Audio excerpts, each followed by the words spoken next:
लेकिन ये जानना चाहेंगे आपसे, जिस तरह से मौजूदा चेयरमैन आपके हाजी आरिफ अली चेयरमैन इस बात का दावा कर रहे हैं कि शिक्षा का स्तर जब से हम आए हैं पहले से बेहतर कर चुके हैं, तो उसमें क्या कमी आपको लग रही है? शिक्षित आदमी शिक्षा के स्तर को क्या समझेगा? इसका खुद शिक्षा से कोई ताल्लुक नहीं।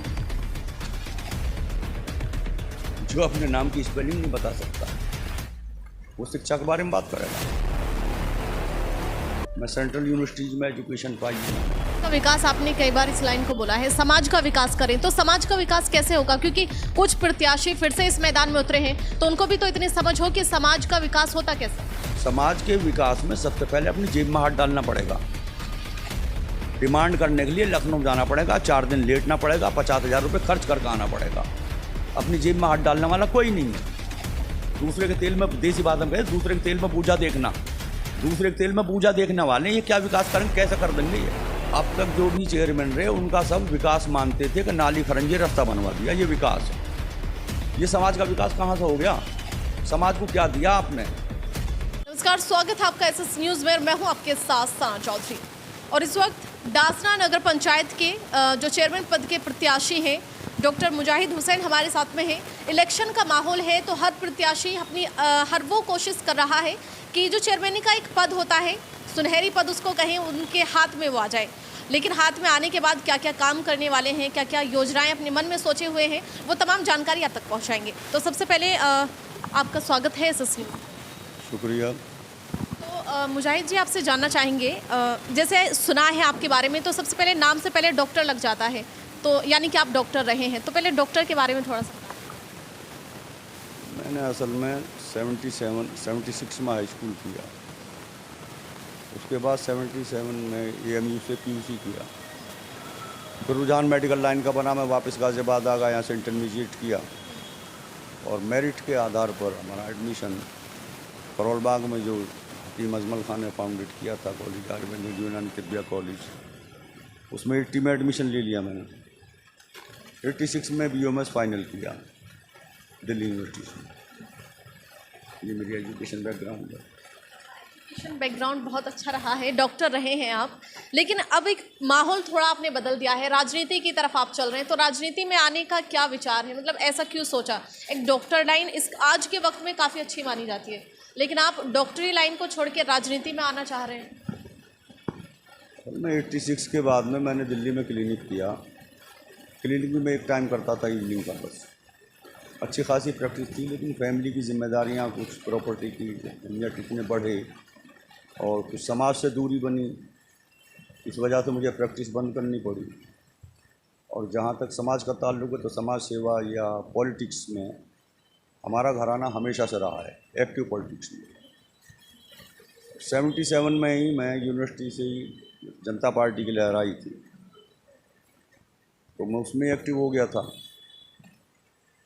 उसके बाद में एजुकेशन के साथ साथ हल्की फुल्की सियासत चलती रही। फिर 89 में रुख बदला राजनीति का। लोक दल हुआ करता था, कांग्रेस होती थी, उसके बाद में जनता दल बना। तो 89 से बिल्कुल एक्टिव तरीके से मैं बैक फ्लैश में मानिए, यानी कि सियासी कमान पब्लिकली संभालता चला आ रहा हूँ रेगुलर। 89 में फैमिली जुड़ गई जनता दल से फिर समाजवादी पार्टी बन गई।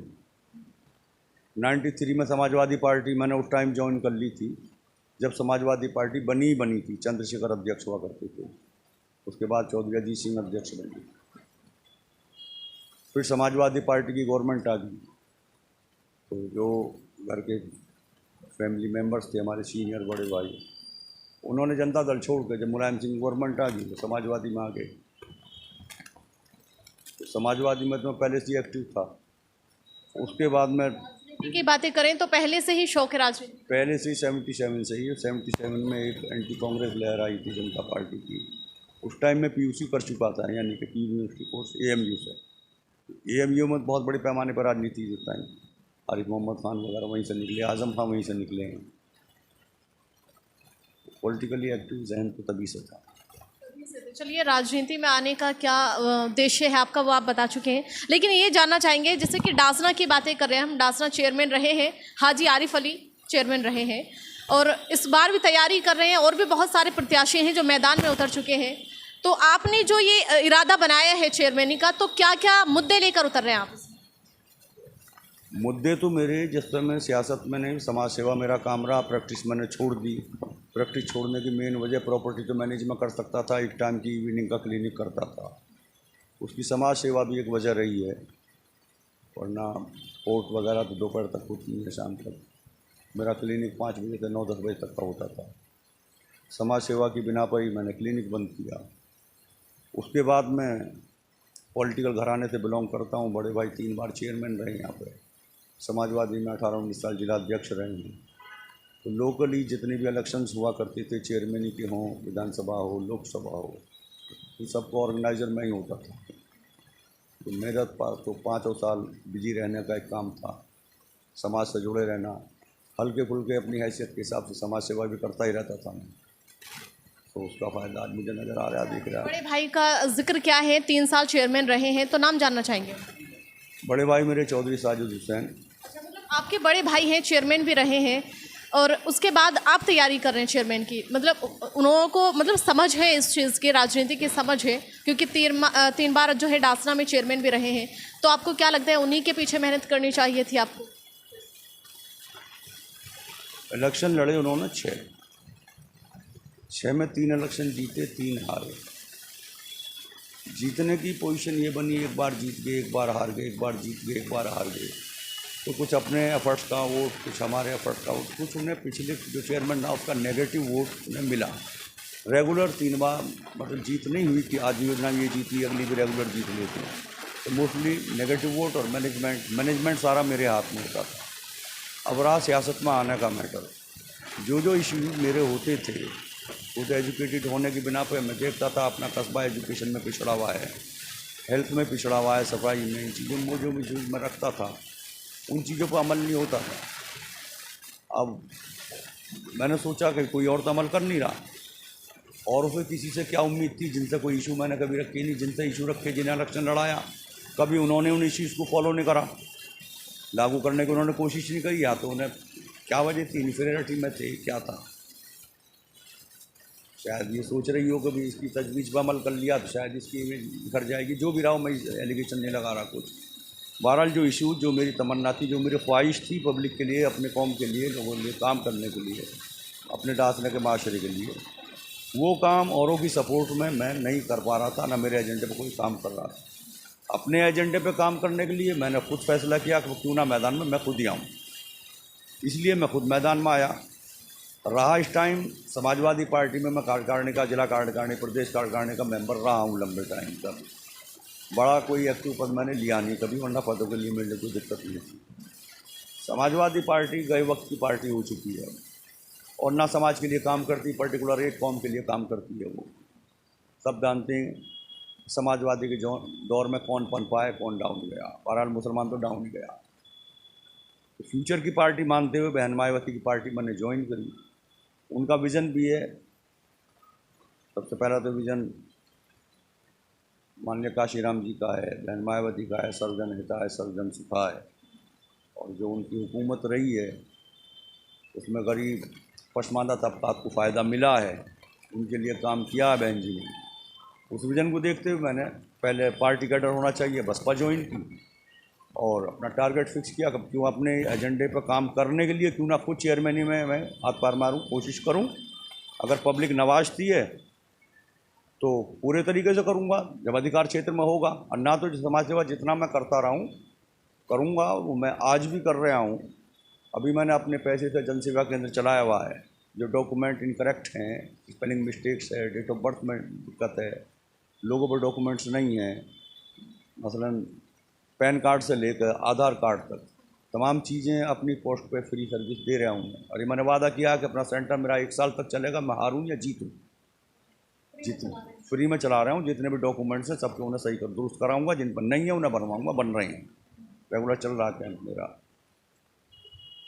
शिक्षा के बारे में आपने काफ़ी सारी बातें की हैं, क्योंकि एक डॉक्टर आप रहे हैं, डॉक्टर हैं आप, तो एजुकेशन को थोड़ा आगे लेके चलेंगे, बिल्कुल जाहिर है।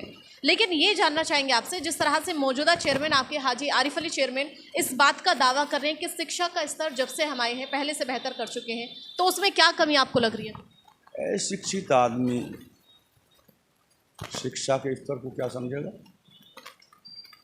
जिसका खुद शिक्षा से कोई ताल्लुक नहीं, जो अपने नाम की स्पेलिंग नहीं बता सकता, वो शिक्षा के बारे में बात करेगा। मैं सेंट्रल यूनिवर्सिटीज़ में एजुकेशन पाई है मैंने। कोई भी 1 घंटे मेरे को इमला बोलते हैं उसे इंग्लिश में, एक स्पेलिंग मिस्टेक पकड़ देना, तो ये तो एक पब्लिक के बहकाने वाली बात है। कौन सा काम किया, कौन सा स्तर सुधरा है? स्तर सुधारना इसे कहते हैं। जैसे केजरीवाल ने सुधारा दिल्ली में, वही कोशिश हमारी होगी। मसलन आप आ जाइए, 1920 में हमारे यहाँ एक इदारा कायम हुआ, मदरसा इस्लामिया चश्मे फैज़। वो इदारा उस टाइम 20 गाँवों के स्टूडेंट को तालीम देता था, और 1920 में तो 500 स्टूडेंट होते थे, आज 250 हैं उसमें। ये शिक्षा का स्तर सुधारा इन्होंने। सुने आप मेरी बात, उस मदरसे को खर्चा अखराजात पूरे करने के लिए उसमें टावर लगवाने की कोशिश की गई। जगह जगह टावर लगे हुए, रेडिएशन सबसे फैल रहा है। 40,000 रुपये महीने की आमदनी होती, शिक्षकों को तनख्वाह दी जाती, गरीब बच्चे पढ़ते। उसे रोकने में जो तमाम सरकर्दा लीडर थे यहाँ के, सबने अपोज किया, टावर नहीं लगने दिया। ये शिक्षा को योगदान दे रहे हैं। ये शिक्षा की बात करेंगे। शिक्षा की बात अगर की होती, जो मेरा शुरू से एजेंडा रहा है, तो मैं राजनीति में क्यों आता? राजनीति में आने का मतलब जिम्मेदारियां बहुत बड़ी होती हैं, हलाल हराम सब कुछ देखना है। मैंने तो हलाल की रोजी खाई हमेशा, कमाया कुछ नहीं। आबादात की इतनी प्रॉपर्टी है जो हमारे वालिद मोहतरम छोड़ गए हैं, उससे हमें हलाल रोजी मिल रही है। तो इन्हें एक चश्मे फैज़ इस्लामिया की जगह इन्हें 2 खोलने चाहिए थे, 3 खोलने चाहिए थे, हैं? वो भी नहीं चल पा रहे हैं। तो मेरा विजन तो यही है, कम से कम 4 तो मदरसे ये खोलूँगा। बेसिक तालीम मिलेगी बच्चों को। मुस्लिम मेजॉरिटी का कस्बा है, उर्दू मीडियम में पढ़ाई होगी, इंग्लिश भी होगी एज ए सब्जेक्ट, हिंदी भी होगी एज ए सब्जेक्ट। और बच्चा जब 5वीं करके निकलेगा तो कुरान मजीद भी पढ़ कर निकलेगा। अब वो आगे जूनियर हाई स्कूल में कहीं भी चला जाए, एक तरीके से उसके पास सब चीज़ मुकम्मल हो गई उसकी रहबरी के लिए। किसने कोशिश करी उस पर? किसी ने कोशिश नहीं करी। सियासत सबने करी है, उसके ऊपर बंद करने का कागर पहुंचा दिया। ये हायर एजुकेशन में किसने एफर्ट्स किए हैं? टाउन का प्रस्ताव पास करा जी, इसमें इंटर कॉलेज बनाएंगे, इस नंबर में डिग्री कॉलेज बनाएंगे। प्रस्ताव पास करा, ठंडे बस्ते में डाल दिया। किसी ने डिमांड ड्राफ्ट भेजा गवर्नमेंट को?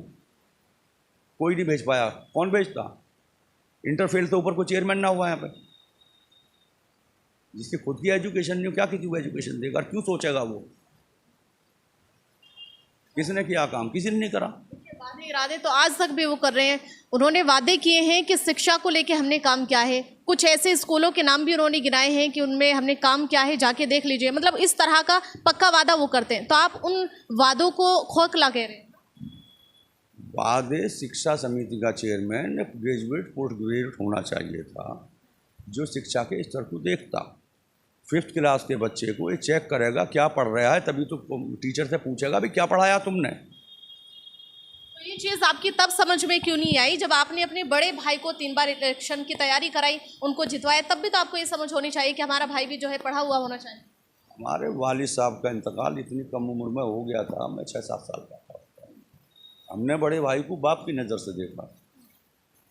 हमने अपना विजन रखा जरूर, लेकिन अमल उस पर नहीं हुआ। हमने बगावत नहीं की। अब अगली पीढ़ी का मामला आ गया है। डिग्री अगली पीढ़ी की इंटरफेल की है, तो क्या देंगे कौम को?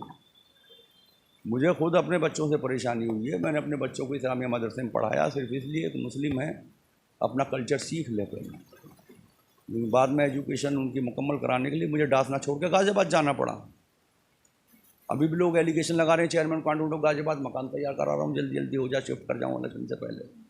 बहरहाल मेरी ज़मीन तो यही है, यहीं रहूँगा। मसलन आप आ जाइए, डिग्री कॉलेज का प्रपोजल जाता है, गर्ल्स डिग्री कॉलेज। ज़मीन थी हमारे पास 24 बीघे। तो क्या मैंने उस टाइम ना कहा होगा कि 31 सब्जेक्ट आर्ट साइड में है, 7-8 साइंस में है, कॉमर्स की भी 4 स्ट्रीम है, तो हमें BA BSc BCom 3 साल का है, पोस्ट ग्रेजुएशन 2 साल का है, 5 ईयर हो गए। 5 ईयर का मतलब अगर हम एक एक सेक्शन भी रखें, एक एक सब्जेक्ट का, तो हमें 225 सेक्शन चाहिए। प्रपोजल जाता 5000 मीटर का, ज़मीन 20,000 मीटर अवेलेबल थी हमारे पास। अब ये कौन सोचता, जो एजुकेटेड होता वो ना। बट डिमांड ड्राफ्ट गवर्नमेंट हमसे प्रपोजल मांग रही है, आप दीजिए, हम डिग्री कॉलेज दे रहे हैं आपको। हमारा प्रपोजल ही जा रहा है इतना कि एक मोहल्ले की लड़कियां नहीं पढ़ सकती उसमें। अगर हम एजुकेटेड होते तो हम भेजते ना, भाई हमें 45 कमरे 1 साल के लिए चाहिए, 1 ईयर के लिए, और 5 साल की पढ़ाई है हमारे पास, ग्रेजुएशन से पोस्ट ग्रेजुएशन, तो 225 कमरे चाहिए। 225 कमरे के लिए हमारे पास 24 बीघे ज़मीन अवेलेबल थी, तो डिमांड ड्राफ्ट वो जाता ना हमारा। वो डिमांड ड्राफ्ट कब जाता है, जब हम एजुकेटेड होते तब, या हमारे अंदर की ख्वाहिश होती कि हम इस कौम को पढ़ाएं। ख्वाहिश तो लोगों की ये है कि जाहिल रखें कौम को। हमारे पीछे 4 दिन चाय पिए, 4 दिन बिरयानी खा, हमें वोट देते हैं, हम तो क्वेश्चन ना पूछें। मैंने क्वेश्चन पूछा तो मैं बागी हो गया तो मैंने अलग रास्ता ले लिया। अब अलग रास्ता भी क्यों नहीं लेता मैं, भाई किसी सोच, आपके अंदर विजन नहीं है। इलेक्शन तो मैं लड़ाऊँ, लॉबिंग मैं करूँ, वादे मैं करूँ पब्लिक से, जीत कर तुम अपनी ख्वाहिशात पूरी करो। सबने यही करा है। एक पर्सन एजुकेटेड आए भी, उन्होंने बस ये कोरम पूरा करा, अपने प्रस्ताव पास करा, ठंडे बस्ते में डाल दिया। बट डिमांड नोट भेजते ना गवर्नमेंट को। क्या लग रहा है, ये डासना से जो प्रत्याशी उठे हुए हैं इस बार, कितने एजुकेटेड हो? मैं किसी पे कोई कमेंट नहीं कर रहा, जो अब तक हुए उन पर कर रहा हूँ। अब तक में एजुकेटेड भी रहे हैं, लेकिन वो भी यहाँ की समाज में दब के कुछ नहीं कर पाए। एडवोकेट भी रह चुके हैं, उनकी वाइफ थी, कर वो भी नहीं पाए कुछ, या उनकी इच्छा शक्ति नहीं थी, क्या था, या उन्हें माहौल ने मजबूर करा, ये वो जाने। कौन क्या है ये सब जानते हैं, किसकी एजुकेशन क्या है, विल पावर क्या है, क्या ख्वाहिश है, कौम को कुछ देना चाहते हैं। रहा बात मेरा, मैं देने की नज़ीर पेश कर रहा हूँ। यहाँ फसादात हुए, मैंने झगड़े में फ़ैसले कराए, अपना पैसा खर्च करा, अपनी ज़मीनें दी, किसी तरीके झगड़े को शांत करा। मैंने 302 जैसे केस का फैसला करा दिया। अमन अमान ख़त्म हुआ, चंद दिन के लिए बिगड़ा, लेकिन फिर संवर गया। सीनियर लीडर्स ने क्या करा, मैं तो आज भी थोड़ा सा जनसेवा केंद्र चला रहा हूँ, कुछ तो खर्चा हो रहा होगा मेरा, सारा सेटअप मेरा किराए पे है, सर्वेंट भी हैं, सारी चीज़ें। अभी आज ही की बात है कि तमाम 6 चेयरमैन चले गए, 11,000 वोल्ट की लाइन जा रही थी 250 घरों के ऊपर से, जो सिंगल स्टोरी घर बने हुए थे, हर टाइम खतरे में थे, एक्सीडेंट भी हुए हैं उसमें काफ़ी, कोई नहीं उतरवा पाया पद पर रहते हुए। मैंने आज उतरवाई वो लाइन बिला पद पर रहते हुए। मेरे पास इल्म था, मैंने इल्म का इस्तेमाल किया, मैं शासन से ऑर्डर करा कर लाया उसके लिए, बिला पैसा खर्च किए, लेकिन टाइम खर्च करा मैंने, अपने इल्म का इस्तेमाल करा। अब मैं इसी तरीके से ये इल्म, ये एजुकेशन कौम को देना चाहता हूँ, इस माशरे को देना चाहता हूँ। उसके लिए कम से कम 4-5 यूनिट तो मैं बनाऊँगा। चश्मे फैज इस्लामिया, मदरसा इस्लामिया चश्मे फैज डासना, जो ज़रूरत है आज डासने के लिए।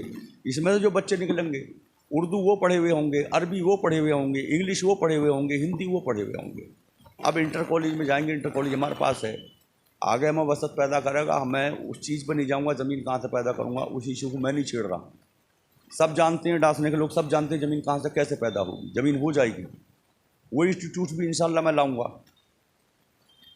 मेडिकल इंस्टीट्यूट तो मैं लाने में बिल्कुल सक्षम हूँ, क्योंकि मेरे जूनियर्स नेशनल डायरेक्टर हैं, स्टेट डायरेक्टर हैं, मेरे जूनियर, मेरे क्लास फेलो सब रिटायर हो लिए, मैं 61 साल का हो गया। तो विज़न है मेरे पास, मैं CGHC डिस्पेंसरी लाऊंगा, महिला चिकित्सालय खुलवाऊंगा, या कम से कम कोई भी पद हो, नेता का कोई भी पद हो, एक ही मुद्दे को लेकर वो सफल नहीं हो सकता उसमें। अब एजुकेशन को लेकर आपने बहुत सारी बातें की हैं, लेकिन एजुकेशन से अलग क्या करने वाले हैं? एजुकेशन, हेल्थ के लिए छोटी छोटी यूनिट भी होनी चाहिए, बड़ी यूनिट भी होनी चाहिए। CGHS की डिस्पेंसरी है, 4 स्ट्रीम है मेडिकल साइंस की इंडिया में, 4 स्ट्रीम के डॉक्टर होंगे, यूनानी, आयुर्वेद, एलोपैथ, होम्योपैथ। महिला चिकित्सालय की ज़रूरत है, बन जाएगा, कोई एफर्ट्स करेगा, डिमांड करेगा, बनेगा। दूसरा चिकित्सालय हमारे यहाँ ठीक काम कर रहा है। अब इन सब के बाद रोजगार की बातें करें या फिर महिला सुरक्षा की बातें करें, काफ़ी आपको सफाई पर आ जाइए। सफाई हमारे यहाँ चारों तरफ, जैसे कहते हैं ना गांव का हंसली बनना, इस तरीके से नाले हैं, सारे नाले कच्चे हैं, फिलो सिलो है, सब में गाद भरी हुई है, मच्छर पलते रहते हैं, उससे पूरी हेल्थ भी प्रभावित होती है। ये नाले पक्के क्यों नहीं हुए? हम ड्रेनेज नहीं देंगे, आउटलेट नहीं देंगे तो इनपुट तो बनी रहेगी ना, पानी तो भरा रहेगा अंदर। पानी भर रहा 4 फुट नीचे, नाला चल रहा 6 फुट ऊपर, किसने कोशिश करी? हमें मौका मिलेगा तो इंशाल्लाह इन सबको हम पक्के नाले बनाएंगे। पक्के नालों में ना गाद रुकेगी, फ्लो होगा तेज, सब निकल जाएगा, ना कस्बे में पानी रुकेगा, गंदगी नहीं होगी, मच्छर नहीं होगा, बीमारी नहीं होगी। रहा लाइट की समस्या है, सबसे बड़ा कंज्यूमर कस्बा Dasna, feeder Mussoorie, voltage problem है, रोज के फॉल्ट की प्रॉब्लम है।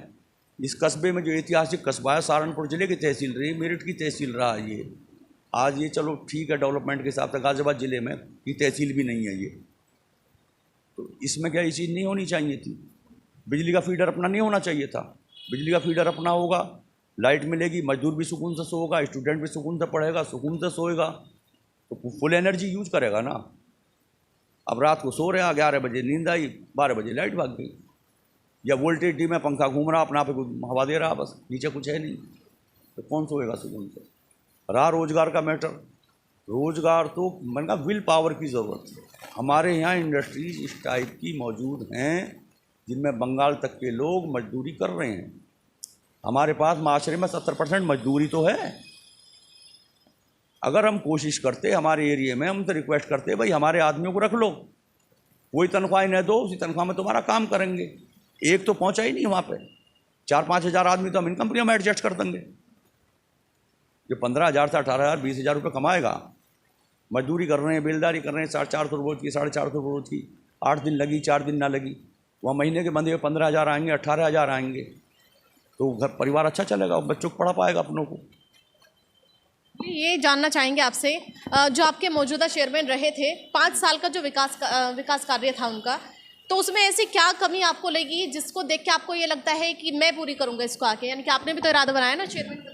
अब तक जो भी चेयरमैन रहे उनका सब विकास मानते थे कि नाली खरंजे रास्ता बनवा दिया, ये विकास है। ये समाज का विकास कहाँ से हो गया? समाज को क्या दिया आपने? बस टाउन से प्रस्ताव पास कर दिया, इंटर कॉलेज बनाएंगे इसमें। अरे इंटर कॉलेज का डिमांड ड्राफ्ट तैयार करते, एक हायर एजुकेशन सोसाइटी होती है आपके पास कमेटी, वो प्रपोजल बनाती कि साहब इतने सेक्शंस होंगे, इतना ये होगा वो होगा, इतने रूम चाहिए हमें। एक आर्किटेक्ट होता है वो नक्शा बनाता है, एक इंजीनियर होता है उसकी कोट निकालता है, ऑडिट होकर डिमांड ड्राफ्ट जाता है गवर्नमेंट को। गवर्नमेंट मानव संसाधन विकास मंत्रालय में सबसे ज़्यादा पैसा है, बेसिक शिक्षा में सबसे ज़्यादा बड़े फंड इनके पास हैं। कोई डिमांड तो करने वाला होता, डिमांड ऐसे होगी बस प्रस्ताव कर दिया और अपने बस्ते में रख लिया, शासन को भेजा नहीं। तो वो सीधी सीधी जो पुरानी सियासत होती है ना, कौम को जाहिल रखो, राज करो, 4 दिन बिरयानी खिला दो, चेयरमैन बन जाओ। रास्ते बनवा दिए, खरंजे लगवा दिए, ये तो रूटीन का फिक्स अमाउंट है जो आना है टाउन में और वो आपको खर्च करना है। खर्च आपने 1 साल के अंदर नहीं किया, अगला सेशन शुरू होने से पहले पैसा लैप्स हो जाएगा। ये तो खर्च करना ही करना है। ये कौन सा विकास है?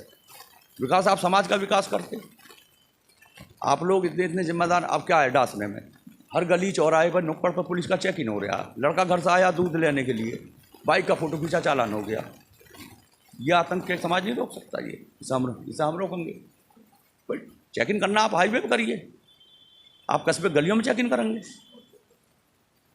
समाज का विकास, आपने कई बार इस लाइन को बोला है, समाज का विकास करें, तो समाज का विकास कैसे होगा? क्योंकि कुछ प्रत्याशी फिर से इस मैदान में उतरे हैं, तो उनको भी तो इतनी समझ हो कि समाज का विकास होता कैसे?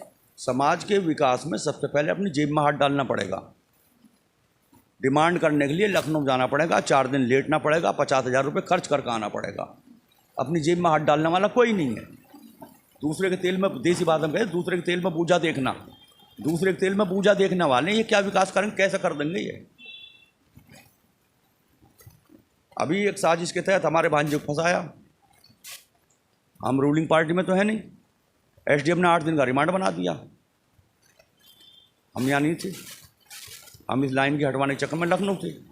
11,000 की लाइन हटवानी हमें, 400 मकान बेकार हो रहे हैं उसके नीचे। तो हमें पता लगी, हमने वहीं से मैनेजमेंट करा विपक्ष में रहते हुए। कोई बड़े नेता नहीं है, आगे कुदरत ये पब्लिक बना दे, कुदरत बना दे, वो बात की बात है। अभी कुछ नहीं है। हम जिस अधिकारी ने 8 दिन का रिमांड करा था, अगले दिन सुबह ही उसी ने जमानत दी। सुरक्षा कौन करेगा? सुरक्षा अच्छे कैरेक्टर, अच्छे किरदार का आदमी करेगा ना। हम पर उंगली उठा के दिखा देना कोई है? हमने हायर एजुकेशन अपनी बेटियों को दी है, हम दूसरे की बेटियों को क्यों नहीं देंगे? अपनी बेटियों को सुरक्षा दी है, दूसरे को कैसे नहीं देंगे हम? डासना की जनता से आप क्या संदेश देना चाह रहे हैं, क्योंकि इलेक्शन का माहौल है, कुछ ऐसे भी प्रत्याशी हैं जैसे आपने कहा कि 4 दिन बिरयानी खिलाई और चेयरमैन बन के बैठ गए, कुछ ऐसे भी प्रत्याशी हो सकते हैं इस मैदान के बीच में, लेकिन आप अपनी तरफ से इस डासना की जनता को क्या कहना चाहेंगे, किस तरह से सपोर्ट करें आप? डासने की जनता से मेरा यही कहना है कि मैं जो बुनियादी ज़रूरतें हैं इंसान की, हर इंसान को बगैर किसी कौम मिल्लत के देखते हुए बराबर का सम्मान, बराबर की इज्जत मिलेगी। हर इंसान की सुरक्षा की जाएगी, लड़कियों की, औरतों की सुरक्षा की जाएगी। कस्बे का माहौल हमारा ऐसा नहीं है कि साहब बहुत बेगैरत लोग हों। हमारा समाज ही लेडीज सेक्टर की सुरक्षा करता है। हमारा कस्बा बहुत महज़िब, इज़्ज़तदार लोगों का कस्बा है। इसमें हमें बहुत ज़्यादा करने की ज़रूरत नहीं पड़ेगी, लेकिन मैं इस चीज़ की गारंटी दे सकता हूँ कि अगर हिंदुस्तान का आइन चेयरमैन बनने के बाद में ये इजाज़त देता हो तो मैं कुरान एक मस्जिद पर हाथ रख के हलफ लूँगा कि जिस दिन हराम रोजी मैं खाता दिखाई दूँ, हर आम आदमी को मेरा गिरवान पकड़ने का हक़ है तो मुझे नीचे उतार दे। इस तरीके से मैं नहीं चलाऊँगा कमेटी को, साहब 15 मेंबर चुन के आगे 15 मेंबर चलाएंगे। मैं समाज के 30 चुनिंदा आदमी चुनूँगा। एग्जीक्यूटिव काउंसिल बनेगी कस्बे की। मुस्लिम मुल्कों में ऐसे मजलिस शूरा कह लो, अपने हिंदुस्तान में तो धर्म संसद कह लो, वो मैनेज करेगी। गिरवान, चेयरमैन के गिरवान पर उनका हाथ रहेगा हमेशा। चेयरमैन भी औकात में रहेगा, मेंबर भी औकात में रहेंगे। मैं कभी कोई बदकिरदारी करने की कोशिश करी, हराम रोजी खाने की कोशिश करी, मुझे रोकने वाले 30 आदमी होंगे इस कस्बे के, मुझे मेरी औकात बताने वाले। जिस तरह से डासना नगर पंचायत की बातें कर लेते हैं, प्रत्याशी मैदान में उतर चुके हैं और हर मुमकिन कोशिश कर रहे हैं इस पद को पाने के लिए, लेकिन क्या क्या मुद्दे लेकर इस मैदान में उतर रहे हैं। और एक बात बहुत अच्छी कही डॉक्टर साहब ने, कहा है कि जब तक शिक्षित नेता नहीं बनेंगे वो ना ही तो जनता का विकास कर पाएगा और ना ही उसको इस चीज़ की समझ रहेगी कि शिक्षा क्या है, क्योंकि शिक्षा को समझने के लिए शिक्षित होना बहुत ज़रूरी है। और ऐसी ही तमाम खबरें देखने के लिए एसएस न्यूज़ चैनल को देखते रहें। मैं सना चौधरी, कैमरामैन रेहान के साथ।